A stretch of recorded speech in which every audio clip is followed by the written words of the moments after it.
விராட் கோலியின் டெல்லி ரஞ்சி அணி கோச்சரால மிகப்பெரிய ஒரு சர்ச்சை வெடித்திருக்கிறது. இதற்கான காரணம் என்ன தெரியுமா? பார்டர் கவாஸ்கர் டிராஃபில அந்த டிராஃபி முடிஞ்ச உடனே அந்த தோல்வியினுடைய எதிரொலியால எல்லாருமே இந்த இடத்துல ரஞ்சி டிராஃபி விளையாடுறதுக்காக ட்ரை பண்ணாங்க.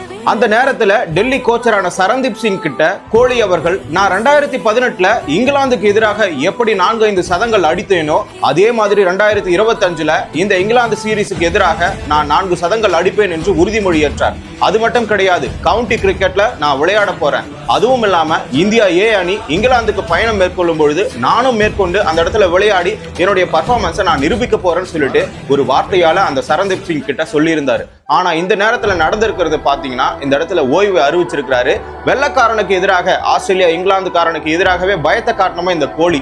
அப்படி இருக்கும்போது உலக நாடுகளே இவருடைய ரிட்டையர்மெண்ட்டை ஏற்காத நிலையில இங்க இருக்கக்கூடிய பிசிசிஐயும் கம்பீரும் அகார்கரும் இந்த முடிவை எடுக்க வச்சிருக்காங்க. அந்த வகையில இந்த ஓய்வு கோலியோட சொந்த முடிவா இல்ல அவங்களுடைய நிர்பந்தத்தினால நடந்துதான்னு சொல்லிட்டு நீங்க கமெண்ட்ல சொல்லுங்க. கிரிக்கெட் நிகழ்வுகளை ஒரு நிமிடத்துல தெரிஞ்சுக்கணுமா? ஷார்ட்ஸ் தமிழை ஃபாலோ பண்ணுங்க.